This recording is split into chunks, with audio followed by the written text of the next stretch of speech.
This is called a multi-function tester, SC1. I think I've shown it to you before. And it's just a little toy that 20 bucks out of China. You just can't beat it. And I've had all kinds of parts in junk boxes. Was given this huge number of 1/8 watt resistors.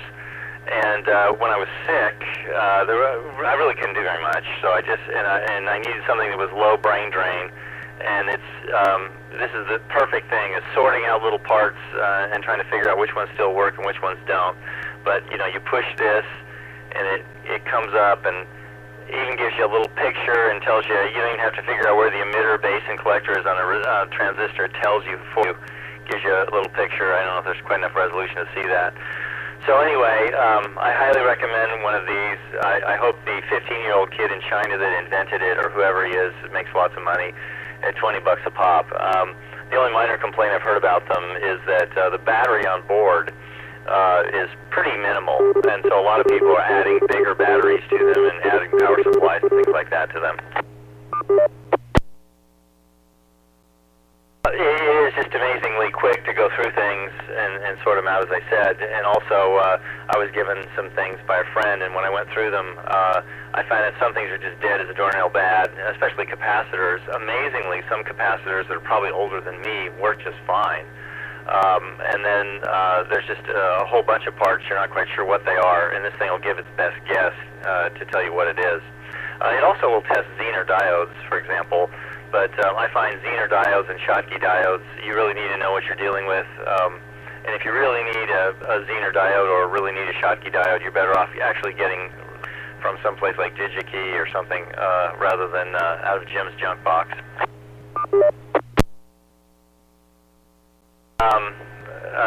Let's see, I came down with COVID, I think, on the 20th of August and tested negative a couple weeks ago now, but wow, it still has a hold of me. The other tidbit I heard today is that my licensing office up at Crossroads is closed down, and they're saying it's because of COVID. And a friend of mine and I were discussing, is that they just don't have enough people to keep the office open, or is everybody sick, or what's going on? But so you guys be careful out here as the holiday season approaches. You definitely, I'm going to stay out of crowds. This stuff really was, I believe that you're supposed to get it and be over it in a week, and man, that's not the way it worked out for me. But maybe in another week it'll be gone. WW7N, let's turn it back to Dave, our net control for the Western Washington Amateur Television Society. 7N, James, thanks for that. And just a reminder, everybody get their COVID shots and flu shots. It's a good time. Got mine about 2 weeks ago.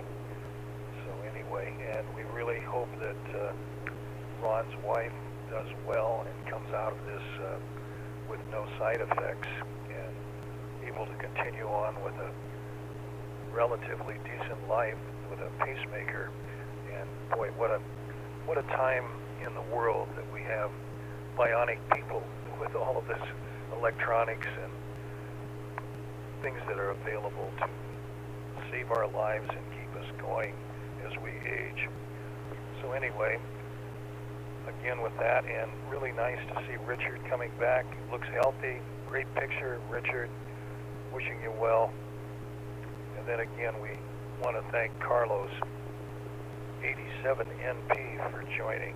And so I'm going to pass the mic on to Carlos. What say you, Carlos?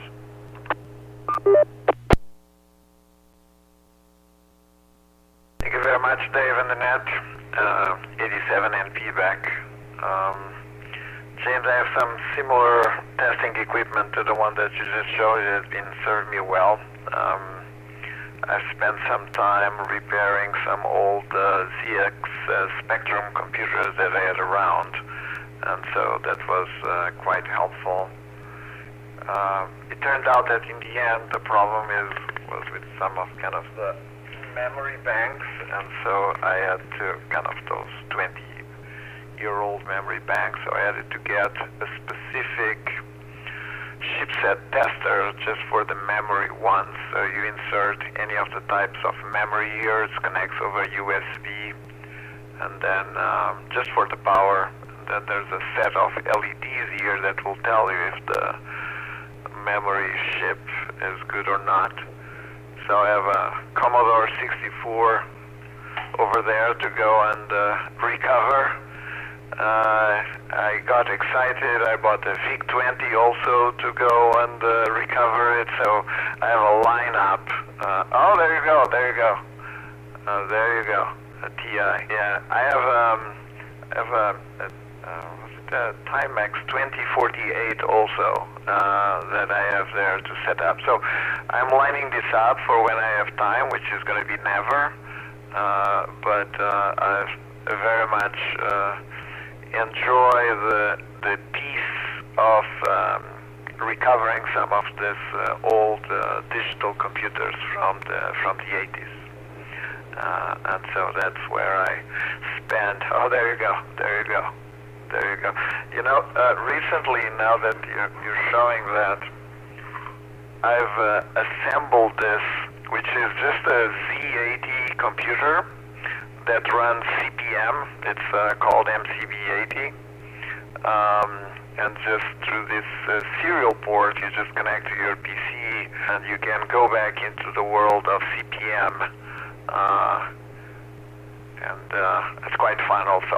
So if you guys ever want to try any of this. So good fun. Back to the net. 87 NP here in Clydesdale.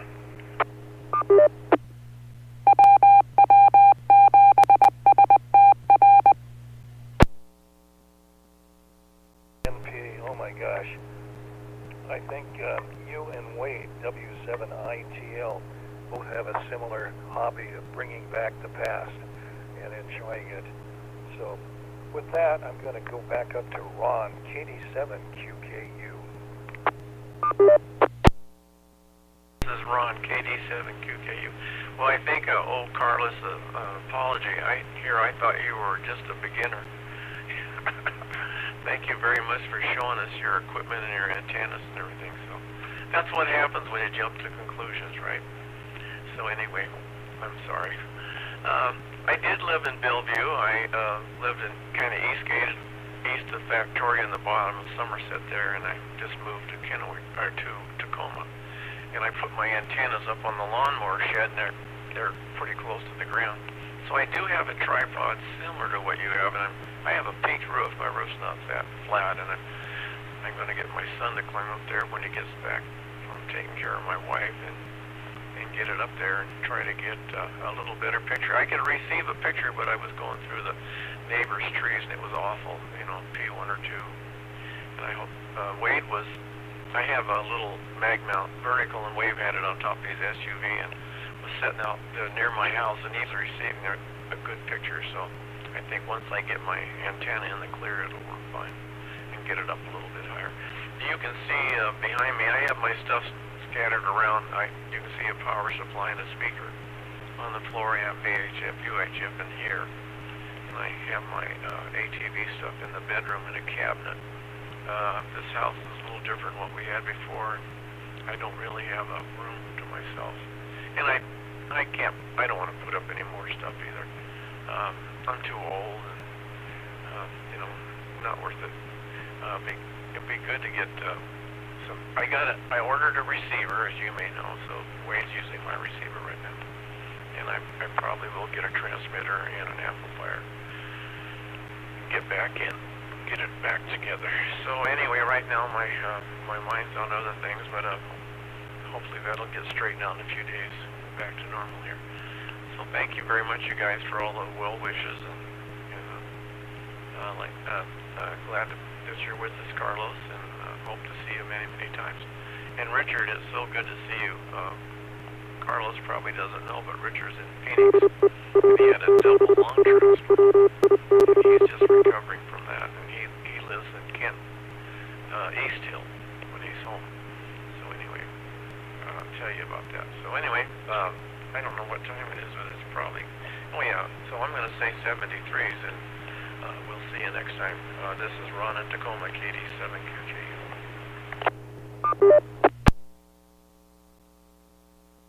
QKU, let's see if Lee is still with us. N7KC in Port Angeles.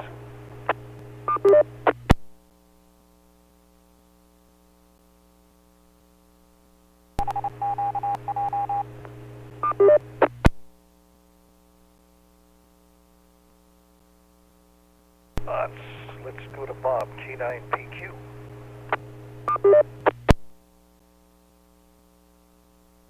Okay, well, good evening again, and Carlos, that's a lot of good stuff there. I remember some of that old stuff. I left it behind, but the one that the memory that sticks with me about the Commodore 64 was this was in the 90s, like 93, 94, and Windows was, well, I don't know about Windows, but certainly the PC with DOS and maybe Windows was reigning supreme and was, for a lot of hobby stuff, but not for hams. All the ham software that existed at the time was for the Commodore 64. So they kept the Commodore 64 alive single-handedly, I think, for years past when anyone else stopped using it. The other thing was, as Wade was talking about the RF up at Cougar, and I think most people in the club know about this, but for Carlos, this is a commercial broadcasting place, and it's very heavy RF, and we have to spend a lot of time and effort making sure everything is well shielded. And my story about that is that my remote fob to unlock my car, normally it works up to, 100 feet or more away. It works up to about 5 feet away when I'm up there. And I have to be on the right side of the car. If I'm on the wrong side of the car, it won't work at all. So that's the kind of RF we're dealing with. And we have a sign-up sheet, which is very important because not just to know who's there, but to track RF exposure. So it's serious stuff up there. Let's see, what else do I have? Jim, I meant to call you earlier. I would like to at some point take my gear down to your place, and let's find out what kind of, how you can get in with digital up to the repeater. I'm really, really encouraged by how everything went with Wade in Tacoma, with getting in without even a Yagi, with just a single vertical antenna. So check in with me, Jim. You can give me a call, or we'll get together somehow. I know I think you don't do text, and I don't know with email, what's the best way to reach you. But let's get in touch and make that happen. Okay, I think that's all for me. Oh, and it's time. Jeez, I carried on too long. Back to net, K9PQ. K9PQ, thanks for that. And it's time to terminate the net. It's been a wonderful net this evening with a lot of things happening. We'd like to thank the SeaTac Repeater Association for letting us use WW7ATS repeater 147.08 with a specific tone of 103.5 for this net. So on behalf of the Western Washington Amateur Television Society, this is Dave, KD7CYM, terminating the net at 9 o'clock. Good evening, all.